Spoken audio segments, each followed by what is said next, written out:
Souse us therefore in the powdering tub of thy mercy, that we may be tripes fit for the heavenly table. Welcome, Meatsmiths. You are listening to a Meatsmith harvest, restoring husbandry to prosperity by the traditions of our fathers. This Farmstead Meatsmith production is made possible by you. If you like it, please consider supporting our team by going to patreon.com/Meatsmith and donating at a level you'd enjoy giving at. Your gift helps us increase the quality and quantity of all our free media education. Thank you, and happy harvesting.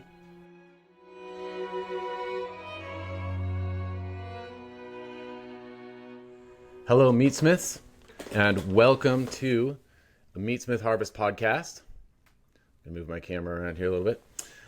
We, in this podcast, endeavor, as you know, to restore husbandry to prosperity by resurrecting the traditions of our fathers. We find that on the home scale, the best food, the best farming practices are possible. The best meals are made and enjoyed.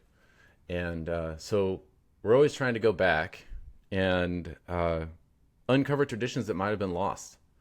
And they are so illuminating. And when you do that with boldness and without fear, you stumble into excesses of abundance, and for the family table especially. And to that end, it is a great pleasure for me to have a guest on the podcast today, Mr. Mark Wertin.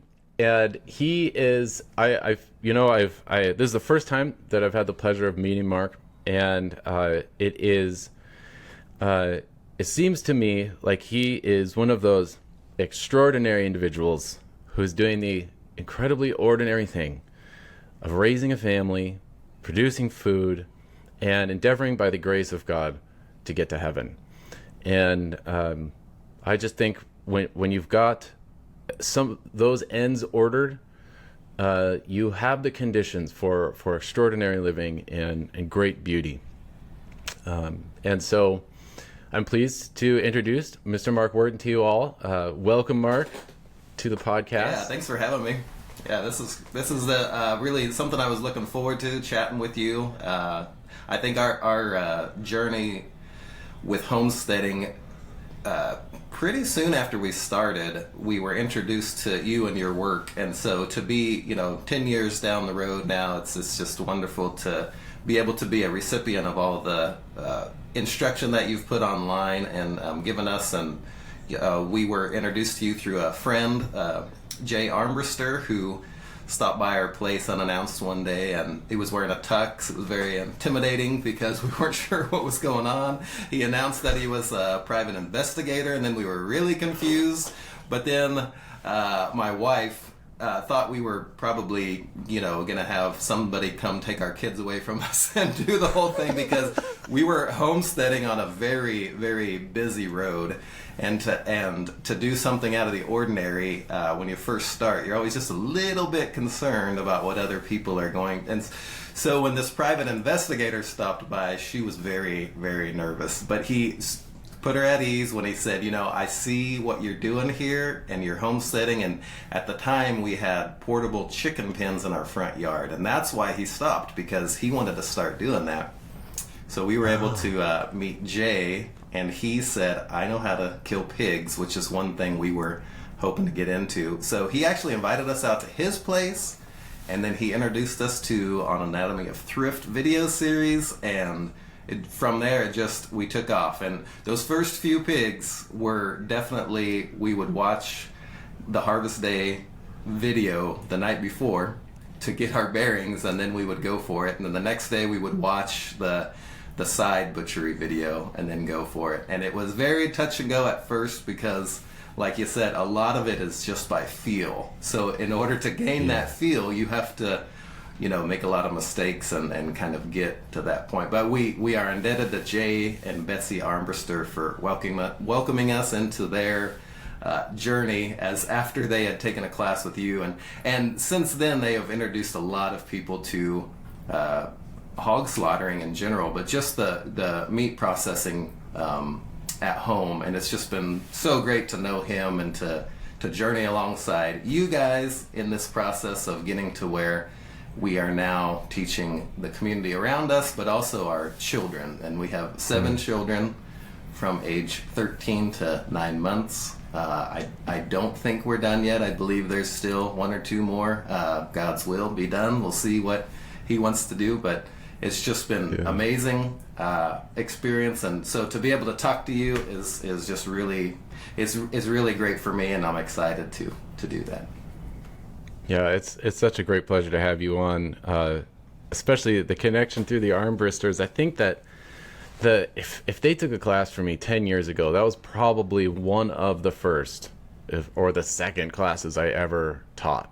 And this would have been in the Northwest on Vashon Island in Washington State. And I do remember them. And it's funny. Would you say that you kind of started your homesteading journey about 10 years ago? Was that the beginning of it? Pretty close. Yeah, we jumped in and did all the things right away. We didn't really ease into it. We just kind of hit the ground running. I also had some experience going into it with a lot of large game hunting and processing the large game. So the concept was not foreign to me. Putting it on a domestic scale was rather foreign to me, but the actual cutting of meat and packaging, that was all in my repertoire per se. Just transferring that to a domestic scale is quite a bit different, but very good. Yeah, that's great. I remember, that being at the very beginning of Farmstead Meatsmith, because I think we technically started Farmstead Meatsmith in 2010. That's kind of the date we give to it. That would have been right at the beginning. We might have been in with a chain hoist, hanging pigs from a tree branch, in those classes, none of which deterred me from brazenly assuming to teach people how to do this thing. But because at the end, it's so simple. And I found that pretty early on, if we can get people to just see the simplicity of the process, extracted from the fragmented, needlessly complex industrial scale, then it's something that is simple and basic, and the whole narrative fits in your brain. And you can absolutely do it. All the more when you start to taste the fruits of your labor. And then that's really where the rubber met the road, where it's like any work or toil that is necessary is worth it, because the yield is so superior, not just in degree, but in kind. It's a totally different thing. So I wanted to ask you, Mark, that those 10 years ago, probably when your oldest is around 3 years old, you're starting to have children. Why on earth did you start to grow food? Why did you start to want to farm? What was the cause of that? Well, initially, ever since I was younger, I was just very attracted to just being outside all the time. And when I was 10 years old, we actually moved out onto a little piece of property, which was amazing for me because I was always wanting to be outside anyways. When we were in town, I spent a lot of time down at the creek or exploring the fields or whatever it was that was available to me. But then once we got out in the country, it was kind of like a whole world opened up. And we did a few things like ducks and chickens and rabbits, but nothing very serious. And so out of college, I definitely wanted to buy a piece of property that I could start doing some of the things, but I didn't know what that meant. But I realized really quickly that I was one step removed from actually owning a property out in the country, just because I needed to build up some equity in a house in town. So I bought a rundown house, fixed it up, sold that, used the profits to buy our first farm. And then from there, I realized that my stomach was not working real well because of some previous food allergies that I was unaware of. And so then it became more out of necessity than preference because we needed good quality food so my stomach could get better. And so that's why it snowballed so quickly, because it was very obvious right out the gate that once I did start that journey of eating better food, that when I did go back to the food that was lesser quality, it was just a train wreck. So it was kind of a sink or swim for us as far as, you know, my healing process. But we definitely had that natural interest as well. My wife was really into biology. She studied biology in college before she started her master's for education. So she actually got a master's in education. And then she did teach some biology and some theology classes at the high school level. But she always had that same interest in the natural world. So for us to be able to go out on a farm and to start raising our own food was a pretty natural progression, even though it was out of necessity. But as you know, once you start, if you do enjoy it, it's easy to just keep adding more and more enterprises, because the food is so far superior. You just think like, okay, well, if the eggs are this much better, what is the meat like? Yeah. And if the meat is this much better, what are the vegetables like? And then you get to, as we did, we got to the dairy world, which we started with a few goats just because we were so new to it. We were intimidated by the size of a cow. But then once we stepped into the dairy cow world, it was immediately obvious that they were not too large, and that was the right move for us, because at that point we had a few more kids.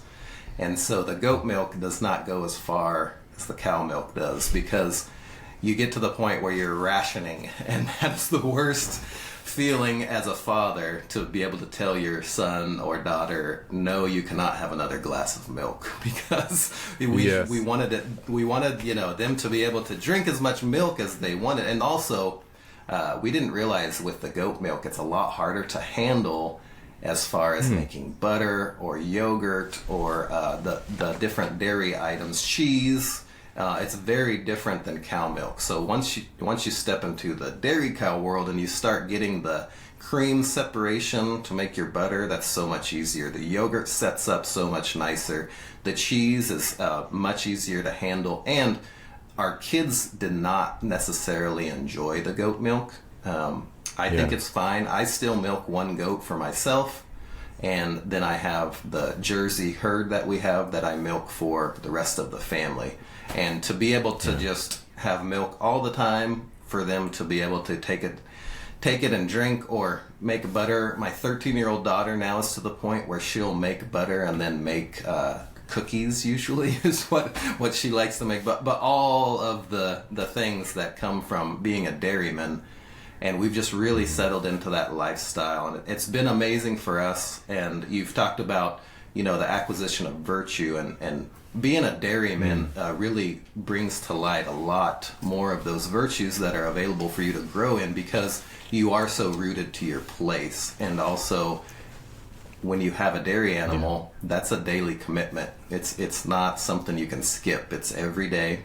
You're out there with the animals, taking care of them. And it's just been a great journey so far for us with the dairy cows. And I would say now we're fairly locked into the Jersey cattle. We have a herd now that's all A2, mostly grass-fed, although, one thing people don't realize is if you get a cow that's producing a massive amount of milk, the milk doesn't come from thin air. They need food to produce that milk. So there are cows that we've had that they produce so much milk that you do need to feed them quite a bit of grain to keep them in good condition and keep that milk supply steady. And then we have also other cows. Our favorite cow, she doesn't really need grain because she just keeps in such good condition on grass. But the trade-off is we get less milk. So it's a balancing act as far as what you need for your family. And for us, we would much rather go the route of the lower producing, healthy, grass-fed cow, because on a management standpoint, it's much easier. There's less problems. It is nice to have 7 to 8 gallons a day from one cow to put in your fridge to feed your kids, because it'll take 2 or 3 gallons of milk to make a batch of cheese for us, and then a batch of cheese can disappear in one meal. So when you think about, I mean, 7 to 8 gallons seems like a lot until you break it down into all the different things that you produce, and worst case scenario, we have extra milk to feed the pigs, and that's just glorious. Yeah.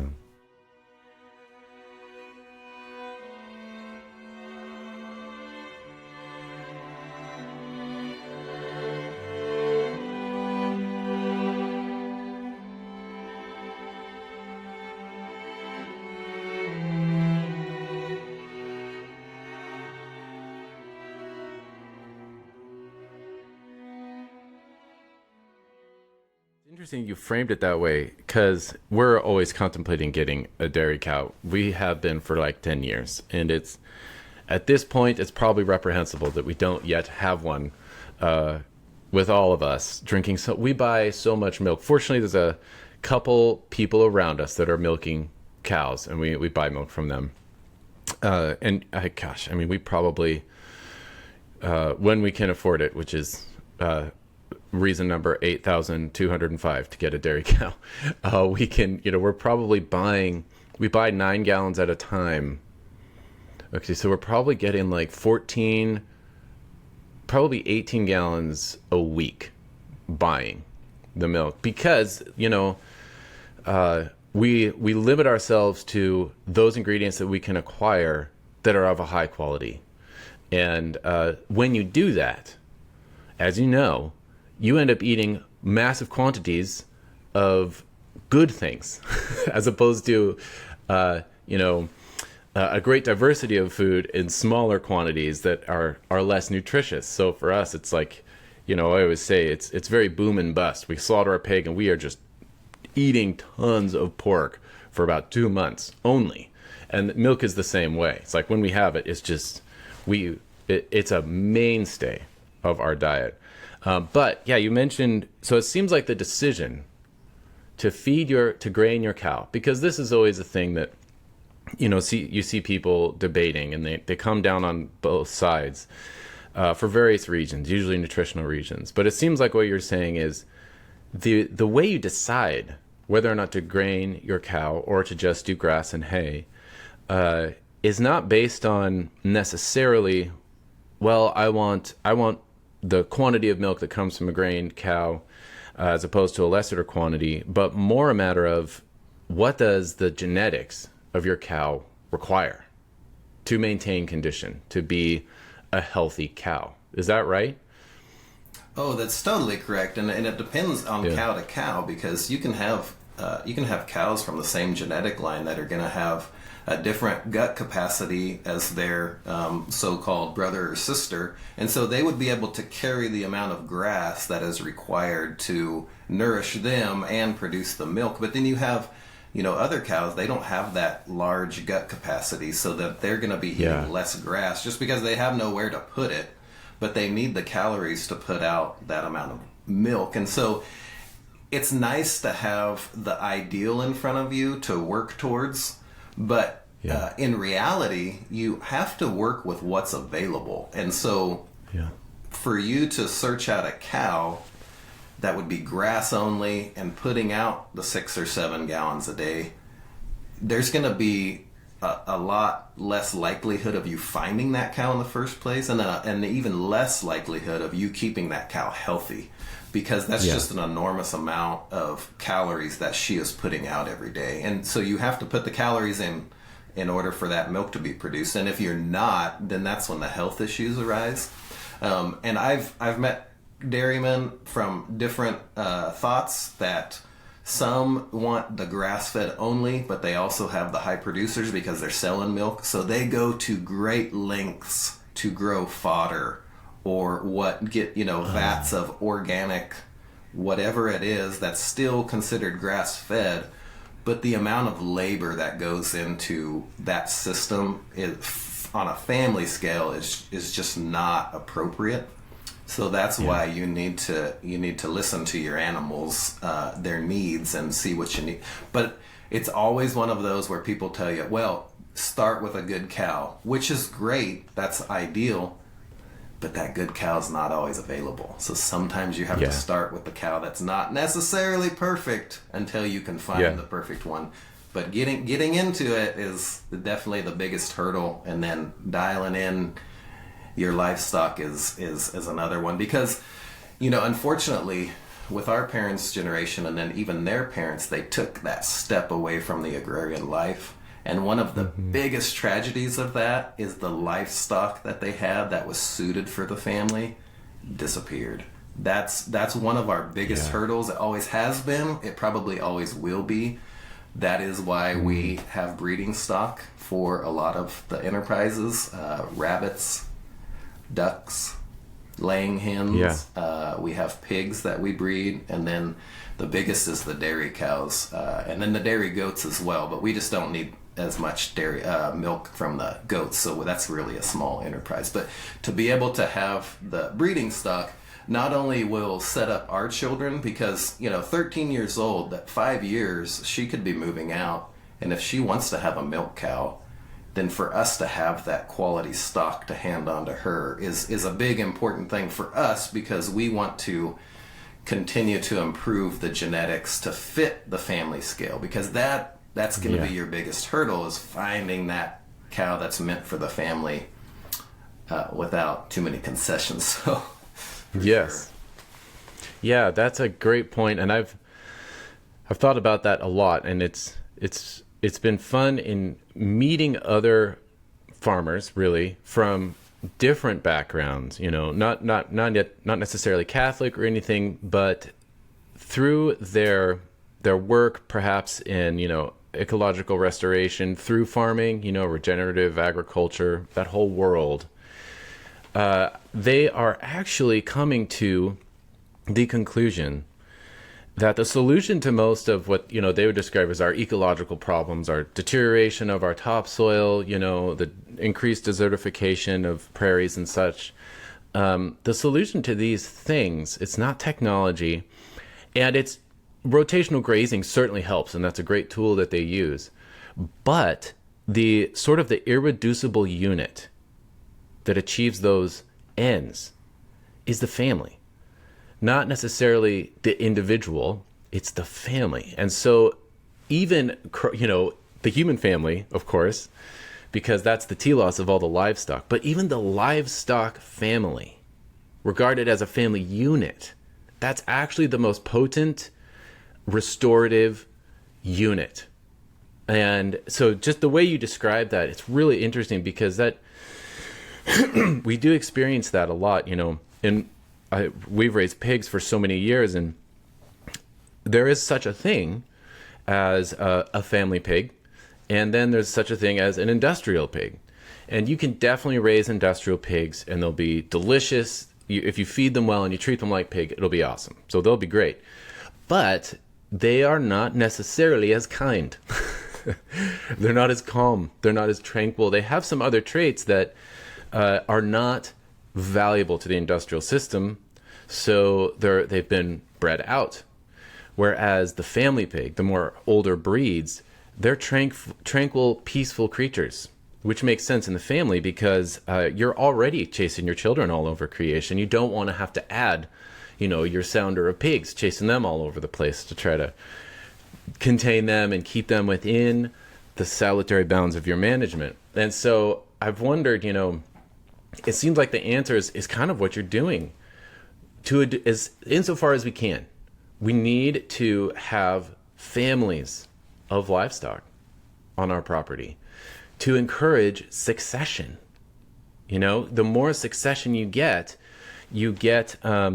that the effect of epigenetics, things are passed down. The analogy on the human plane is we have tradition. That's what we receive from our fathers, hopefully, please God, and hopefully we're humble enough to receive it. Whereas in animals, they pass it on, and they have, it's sort of analogous to tradition, where you have enough succession on your grass with your cattle herd. Those generations are adapting to your fields, your rotational schedule, the species of forage, and the various efficiencies that they can gain there. And so it's interesting. Does that make sense? Does that kind of sound like what you're going for, even with the multiple species on your farm?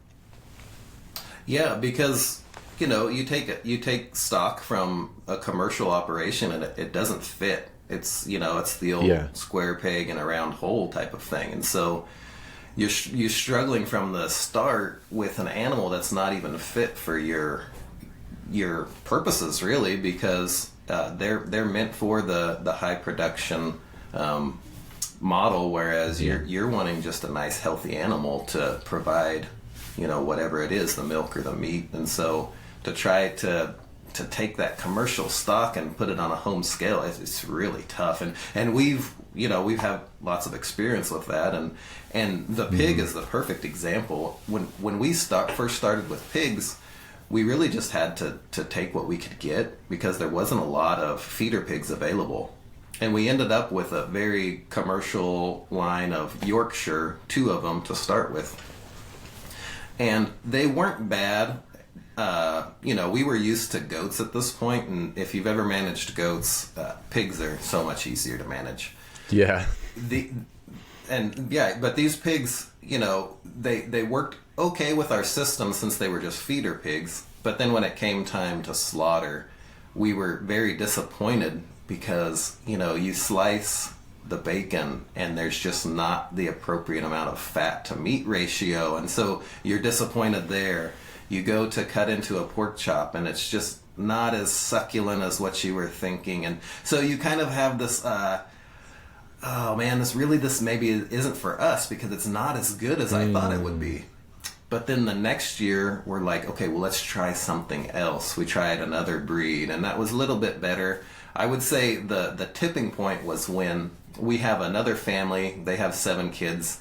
We actually moved to a farm that is right over the hill from them. So it's been just beautiful for all the kids to intermingle. But before, we were about 4 miles away from them, and we would trade back and forth. They would come over and help us with our pigs and chickens, and we would go help them with their pigs and chickens.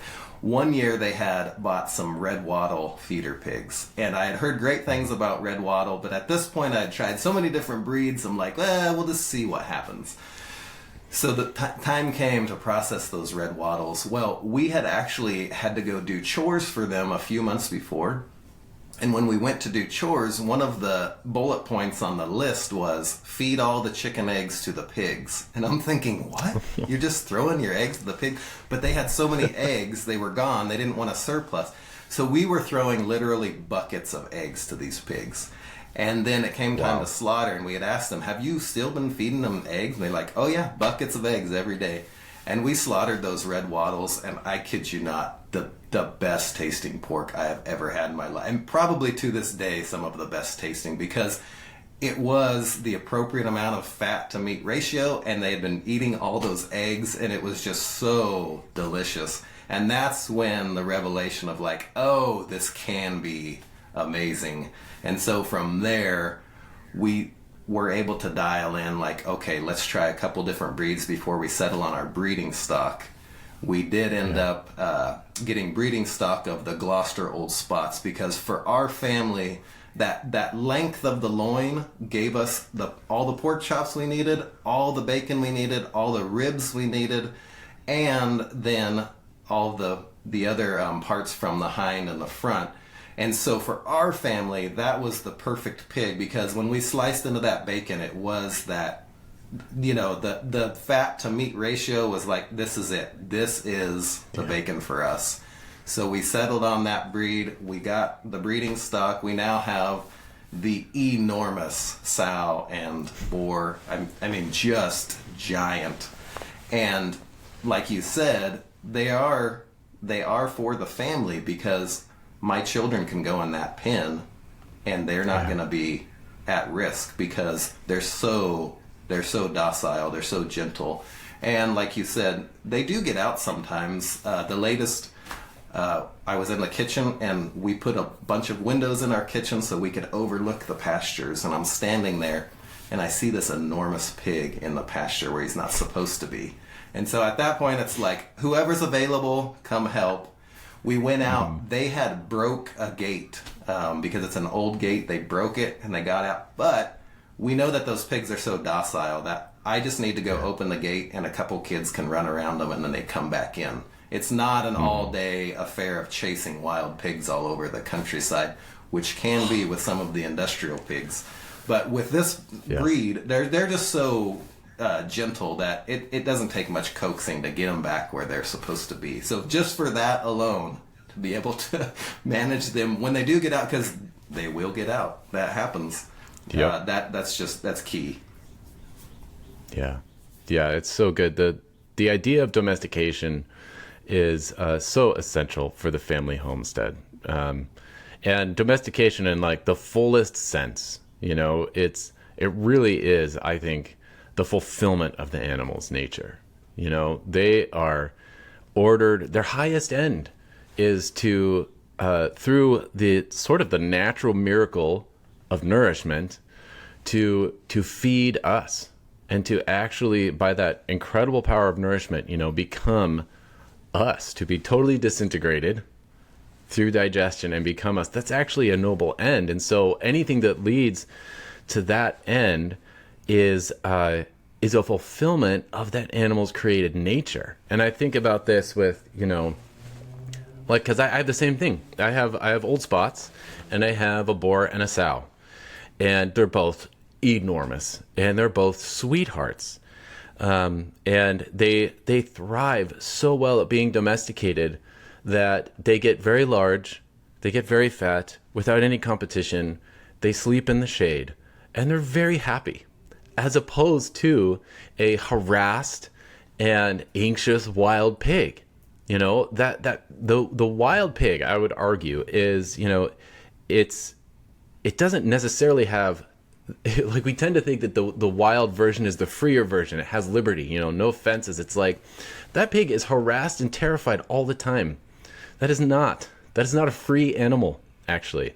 It's less fulfilled.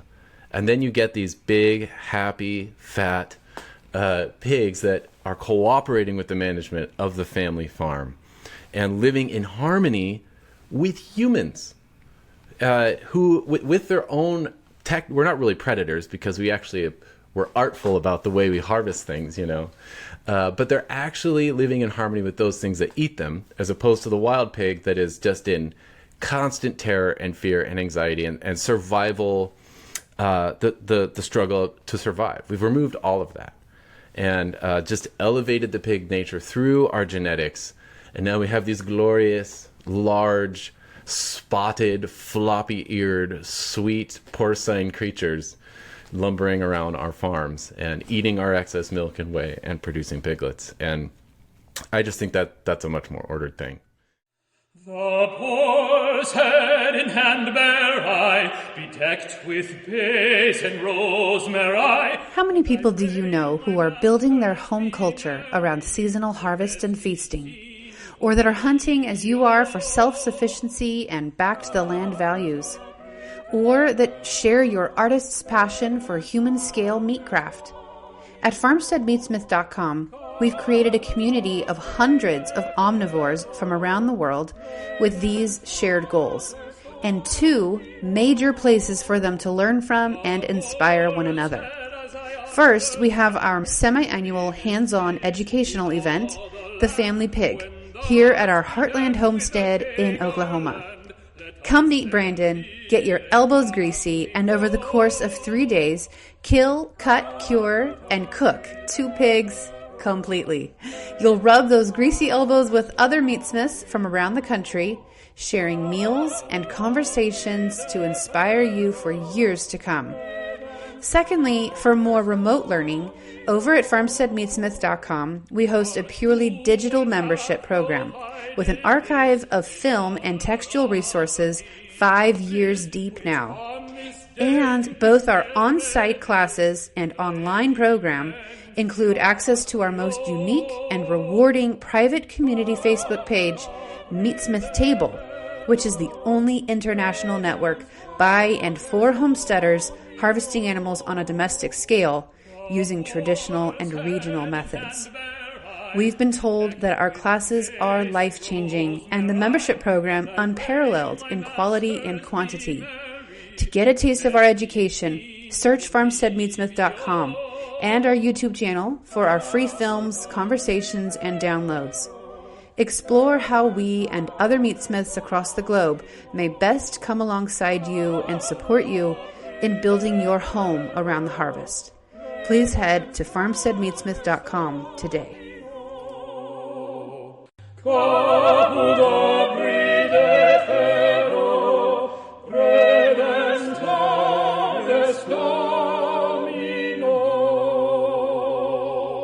I do want to ask you too, Mark. So your farm in the state of Kansas, it is a Sacred Heart homestead. Today is the Feast of the Sacred Heart. So this is perfect. God. Yeah. Praise be to God. May the reign of the Sacred Heart spread. Yes, and that's one of the reasons why we named the homestead after the Sacred Heart, because it's a very important devotion currently. So, yes. Yes. How would you say, Mark, how important is it, to enthrone the Sacred Heart in one's home? Yeah. So you have to throw that one right at you. Yeah. And I will say I'm more of an analyzer than I am just a regurgitator. So sometimes it takes me a little bit to get to the point, but really our goal as mother and father, so my wife Anne-Marie and myself, our goal is to give our children the ability to say yes to God. So that is the purpose of all that we do. That is the purpose of their education.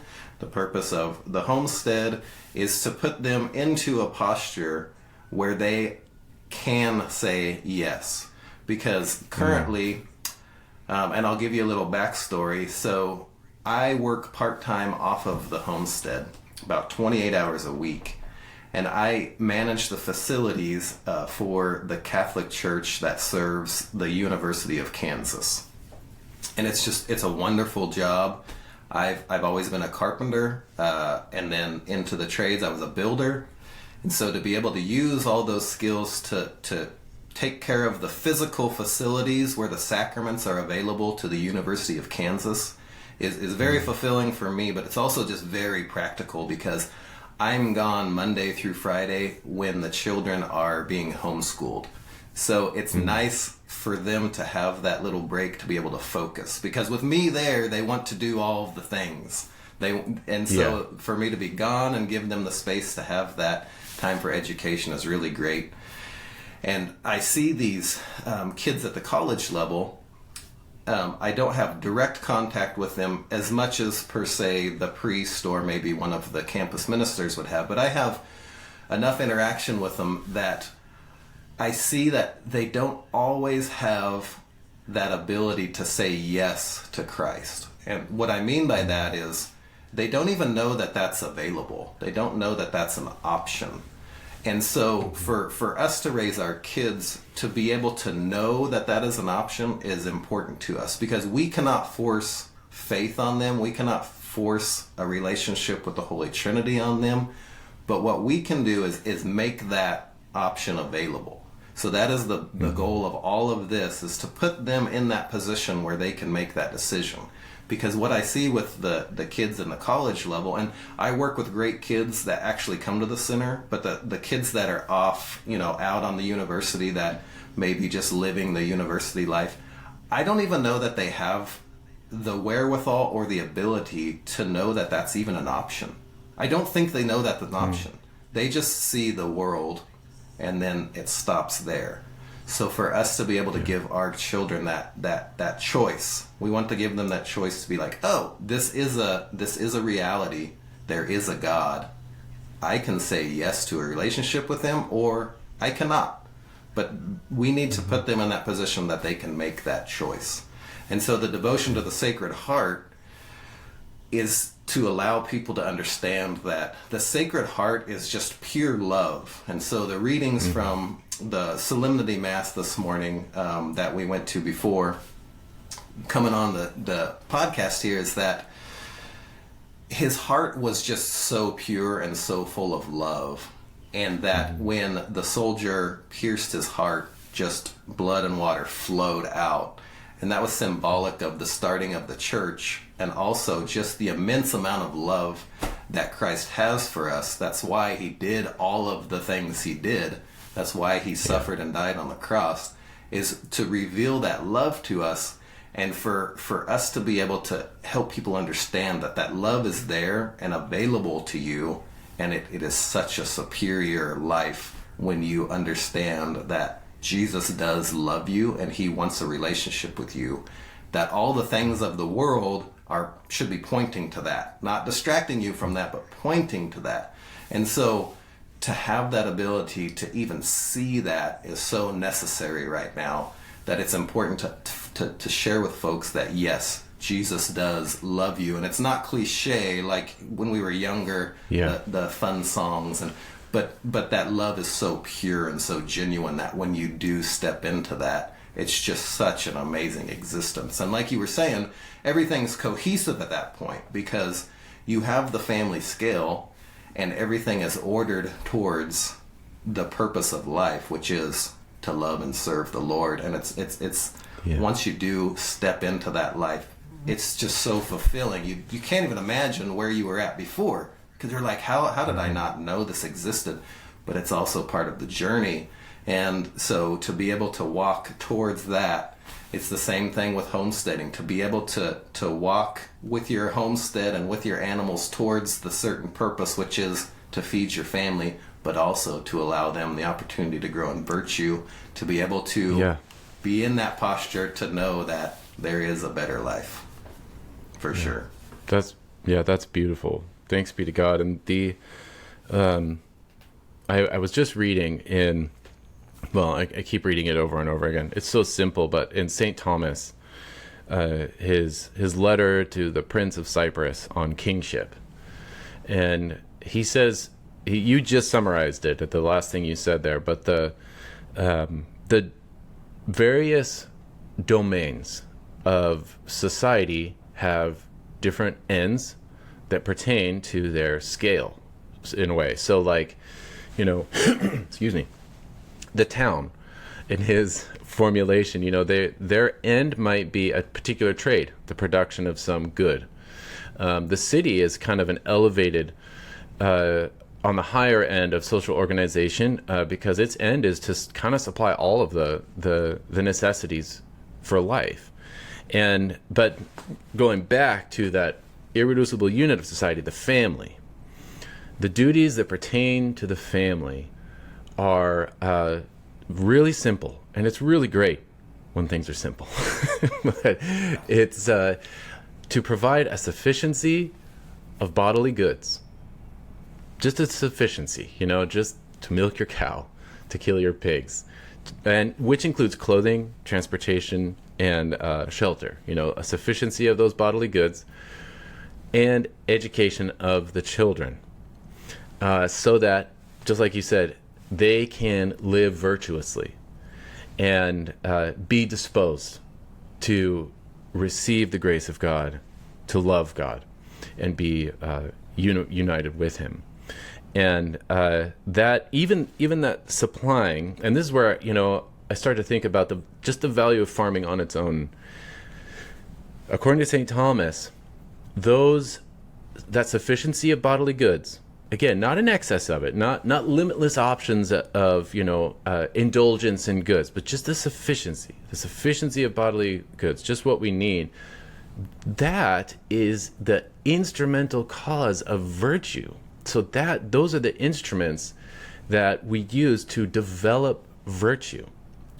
Isn't that interesting? Because it's sort of different than what I might be being more of a, philosophical bent, tempted to think too abstractly about these things and be a little more stoic. Like, no, as long as we have interior happiness and virtue, we can forego all of the bodily goods, and we will just suffer nobly and die starving and poor, whatever weird puritanical, ideas of pure principle that we can get attached to, but very stoic. That is not St. Thomas at all. That's not the Christian paradigm. It is a sufficiency of bodily goods, provides the context wherein the virtues can be developed. And to get to heaven, we need to adorn our souls with all the virtues, you know. So I feel like the family life, domestic scale production, it is of just material goods. It is a worthy thing. It is a good thing. Like, it's really good when your Jersey cream tastes well. Well, that's we a good, forget like that. Yeah. Yeah, we forget that if God did create that, we believe that He created, He also created all the rules. And so the analogy would be like if somebody creates a board game, they create the rules to that board game. And so when you play that game, you are a slave to their rules because they created it. It's all laid out. And so we forget a lot that all of creation was intentional. And so all of the order that is supposed to be there is God's plan for us. And so when we step into that order, everything takes care of itself. And so when you do live on the family scale with the family farm, you have your entertainment, you have your recreation, you have your leisure, you have your prayer, you have all of the things that makes us a whole person, because we are playing by God's rules, because He's the one that created the game, per se. It's not a game. But He's the one that created this, so for us to step into His order, all of those things take care of themselves. So then you find yourself not wanting to go on vacation, because you don't need to vacate. You are fulfilled in your life. You like being where you're at. You don't find yourself needing to go into town for entertainment, because you are entertained to a level that you would never believe possible. And all of those desires that can be manipulated by the world, they're all fulfilled in that domestic scale once everything is in order. And so your kids don't have the crazy cravings for the things outside of the homestead, because they are fulfilled. They're entertained. They are educated. All their desires are fulfilled there. So if you do go outside of the home, it's good and it's fine, and it's a certain formation that they need, but that's not a necessary part of your existence, because you're fulfilled in that order. And so to live on that family scale, everything just kind of falls into place, and then that's when the formation really begins, because then you are free to grow. And because growing in virtue is difficult. And the last guest I had on my podcast, he mentioned that when he converted to the Catholic faith, that was the biggest thing for him, is he was like, okay, I'm supposed to grow in virtue. He's like, I have to be good all the time, like all of the time. He's like, that was daunting to him. But when you give your kids that comfortable atmosphere where all of their, supposed desires are kind of muted because they're taken care of, then they can really have that space to grow in virtue, because it is difficult. So you need the space to in order to grow, and to be able to have that on the family scale is just, it's beautiful. It's not easy, but it's beautiful. Yeah, that's so good. So what you're saying is, let's just put up a wall, torch all the TVs and the internet, and completely isolate. And I'm saying that only sort of sarcastically, because I see the fruits exactly of what you're describing. We have pretty shamelessly sheltered our children, for the entirety of their upbringing. And yes, we go out sometimes, but we don't watch shows, we don't watch TV or anything like that. There's no real internet time at all. And what you find too, which I'm sure you found, is just as you have more children, it simply becomes impractical. Like, we can't. we have too many 2-year-olds and infants. Like, we literally cannot watch a show at this point. I don't even think it's possible. But how has it worked in your family? I'd love to hear this, because you're out there, you're on the farm. You are this unit, this family unit that has this order to it. And I have found, especially as my sons are coming of age, because my sons are the oldest, 15 and 13 and 11. And it's amazing to see and I do think it's the fruits of sheltering, which is sort of the negative way to say valuing their baptismal innocence. What the practical result, please God, is that they're not starting with attachments to entertainments, to all of these things that promise excess enjoyment, which is, that's what a bag of Doritos is. It's like, here is a thing that is just this overwhelming flavor punch in your mouth that is designed to be addictive and provides zero nutrition so that you continue eating it, seeking the satisfaction you will never receive. Like it is designed for addiction. And I feel the same way about so much visual entertainment, right? And of course, we can mortify our delights in those things, but it takes, just like you say, it takes virtue. It takes an act of will to mortify so that we aren't ruled by those things. And in just the simple act, insofar as it is reasonable, to preserve my sons and my daughters from a lot of those things, they're simply not enslaved to a lot of those passions. And so they pursue other things that are actually more valuable. What do you think of that? Of that idea of sheltering, preserving innocence, and how has that worked in your family? Yeah, so we always begin that discussion with the primary responsibility for the married couple is to have a life of prayer. And the reason why that is primary is because you need to be able to discern what God is asking you to do. Because it may not be appropriate for every family to be a missionary disciple per se. So to reach out to the community at large, to evangelize, to share the gospel, it may not be appropriate for that family because they may not be called to that. It may not be appropriate for one family to shelter themselves because they may be called to something a little bit more than that. I'll make the argument that always you're going to be enclosed with your family to create that family unit because that's the integral part of society and that's primary. Mm-hmm. But then there are secondary callings, secondary vocations, if you will, that you can be called to. But you don't know that unless you have that prayer life. And so that's why it's always important to have that prayer life, but always to also understand that grace is real and that when you live a life of grace, you are available to hear the voice of God and be directed by Him.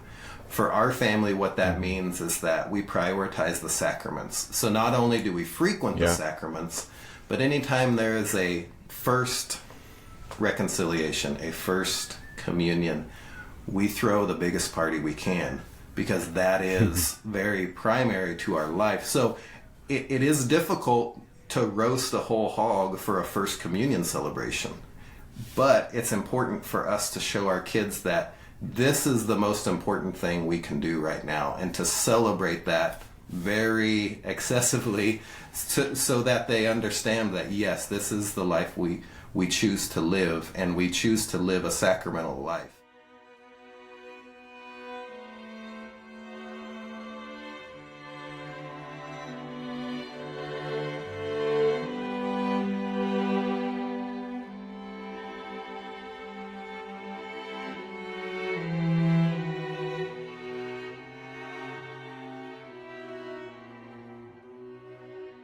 So that comes the grace to be able to discern in your prayer what God is calling you to do. And so for us as a family, what we're being called to do is to really understand what Jesus is talking about when He gives us the thought of there is the world. So that's what He calls it, the world. And so what does that mean? And He typically says, don't participate in the world, or don't be drawn away from your mission by the world. And so to be able to have a prayer life, to see what that means actually in reality, and not just in your head, but actually, is the first step. So I always preface with, you need to have a prayer life so that you can discern what God is calling you to. So for us, practically, what that looks like is we don't have a TV. We never have. Yeah. We're not going to start now. Like you were saying, practically, it doesn't work. I mean, Yeah. for them to decide on a show to watch would take all evening, just for them to fight over which show they're going to watch.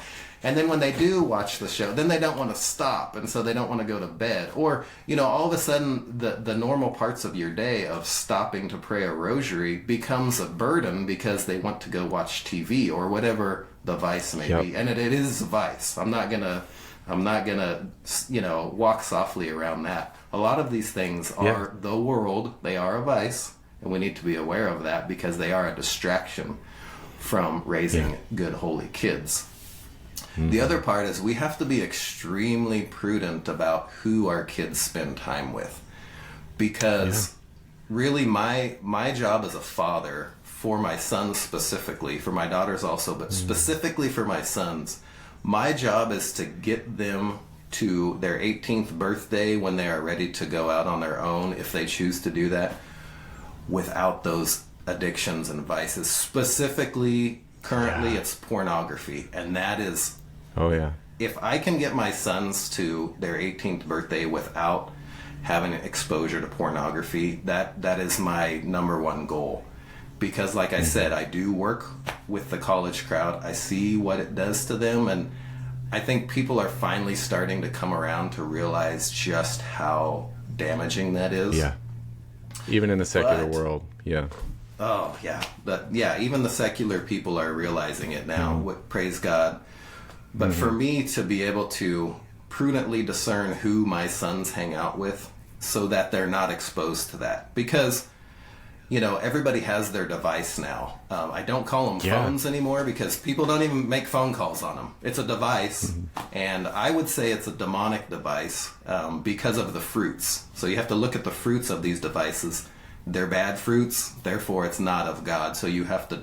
So for our kids to go and hang out with another family that may have all these devices, well, they have all this pornography at their fingertips. So at what point are they going to be exposed to it? And that creates a vice that they didn't. So like you were you were saying that for them to start from ground zero and not have to overcome all that is so much better. So when they can step out on their own as an 18-year-old and start without the vices, then they can make better decisions, and their growth is so much better, so much faster, because they're not hamstrung by all these vices that they've occurred while they're in my house, and so that's my responsibility to keep the house clean, and so they're not acquiring those vices.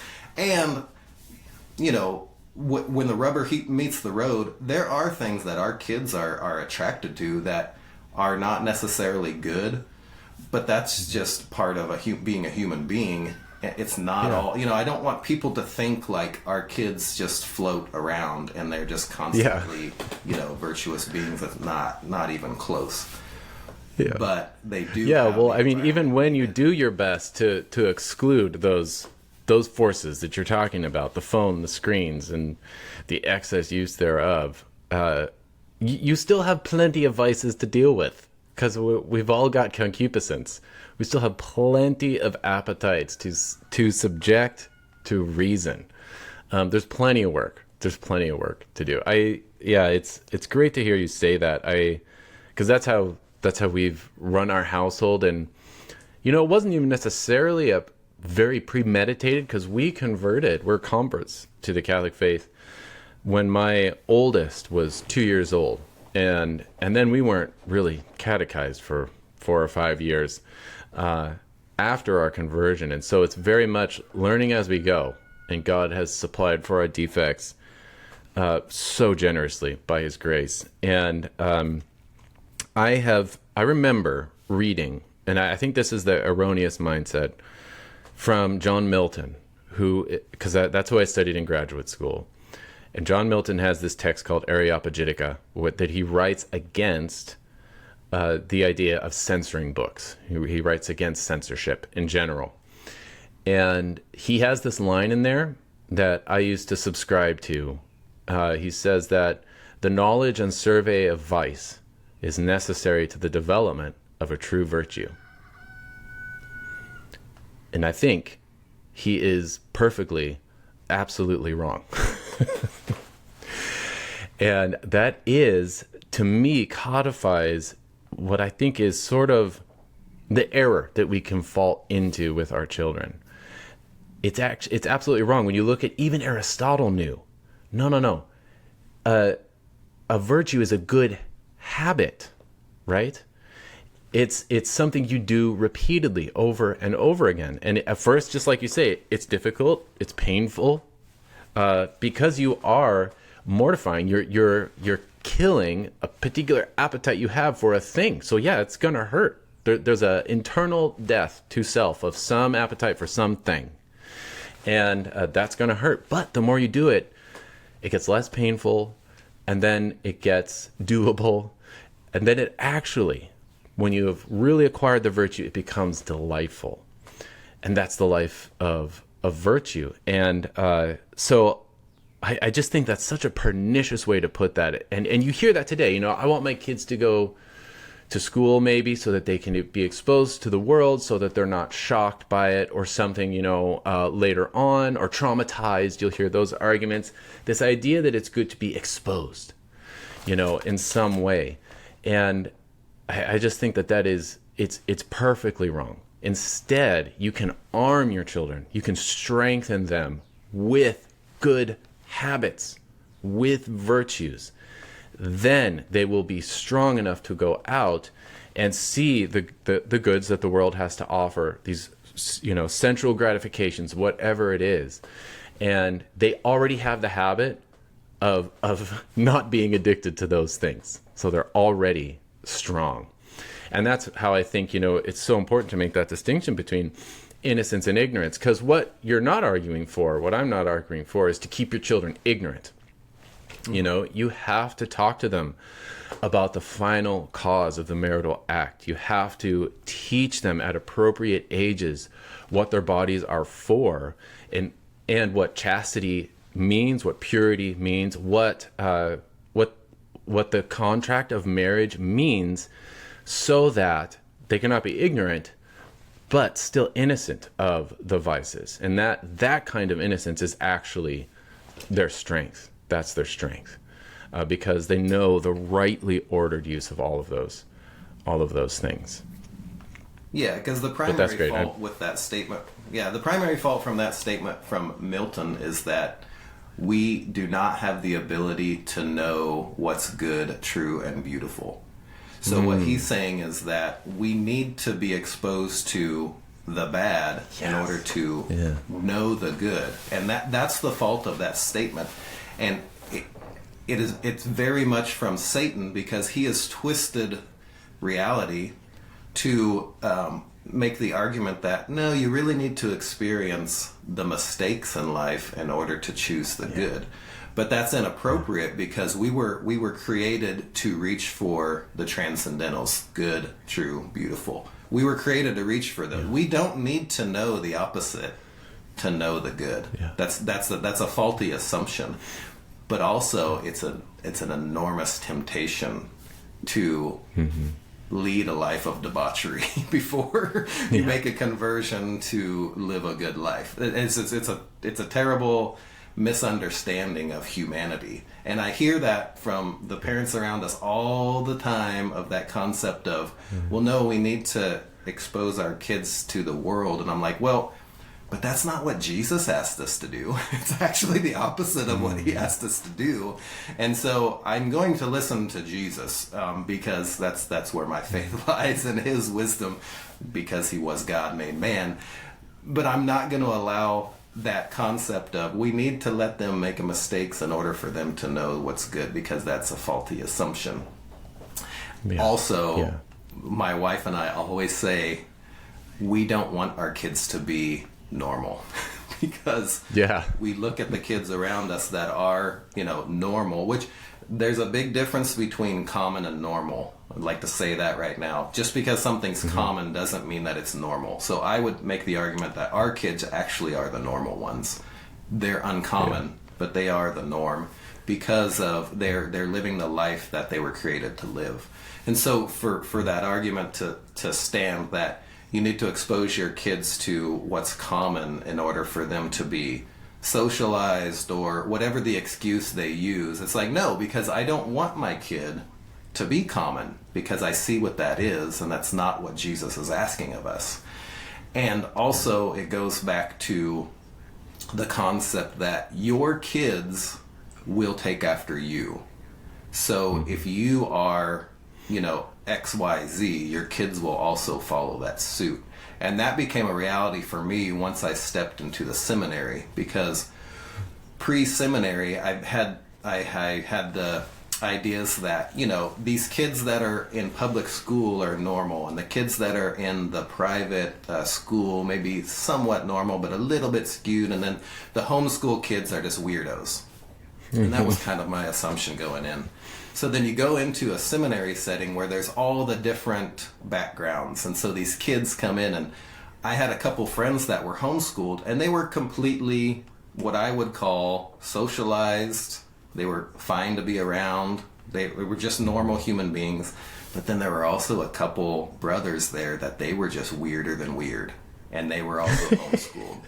And I'm just thinking, okay, well, this is kind of blowing up my theory here. So I sat down with those kids. I'm like, okay, you were homeschooled, but you're normal. Like, what's that all about? And they were saying, well, my parents socialized us in this way, or we took classes outside of the home as well. And so they have all these things. But then it wasn't apparent until family weekend came around and their families showed up to the seminary, and then it's the light bulb goes off of like, okay, these homeschool kids are normal because their parents are. These homeschool kids are weirder than weird because their parents are also weirder than weird. So it totally blew up my perception of, and so that's why I tell parents, like, you don't need to go to the extent of exposing your kids to the world. You need to be a good person, because your kids will follow your lead most of the time. There's always the exception, but most of the time they're going to be like you are. Yeah. Yeah, that's great. That makes so much sense, because, we tend to think that the secret weapon to having a well and balanced child is that what they call socialization, or some kind of exposure to something, social media or whatever, so that they know how to use it or something like that, which we've hopefully just debunked. And one other element of that, I think, is, you said, it's great. You said very boldly, these devices, straight up demonic, that we have. And that is a very compelling argument. It's actually really difficult to go against that. And you almost don't even have to argue from Christian metaphysics to go there. Even like Eisenstein, I think it's who said the medium is the message. And it's an interesting concept, because you can't just think, well, the thing that really matters with social media, with, limitless internet access is the content. That's the meaningful part. Just as long as the content is good, we're okay. But, okay, wait, actually, maybe you could do this with Christian metaphysics, now that I think about it. That's not the integral good, right? You think about the fact that it's a moving screen that's very colorful is not an indifferent thing. It can't be. It is designed a particular way. And, again, you'll even see this in non-Christian sources. They're like, this thing is... it's a dopamine release device. That's what it does. Just its instant appearance. And so and just like any delight, any sensible pleasure that we receive, it is possible for that to become an access, to become an addiction. And of course, we see that all over the place. So we can't divorce, the content from the medium itself.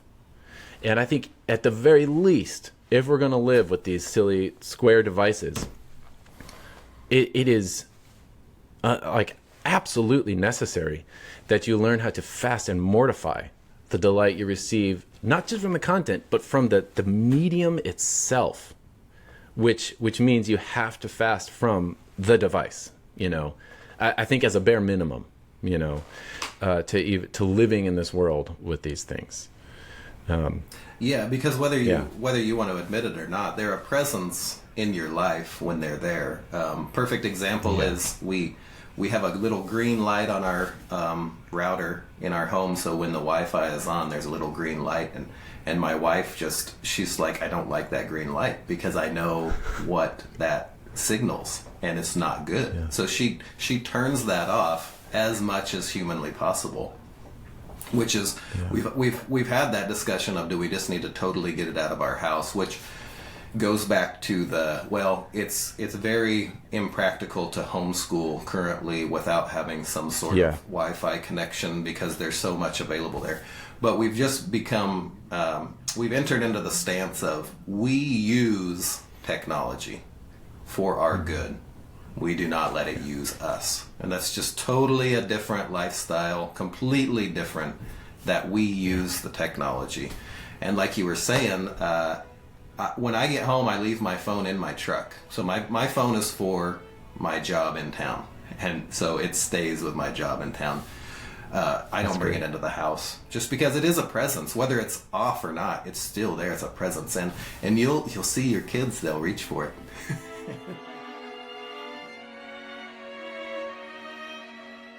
This conversation will be continued in a forthcoming Part 2 episode. Thanks for listening, and peace be with you.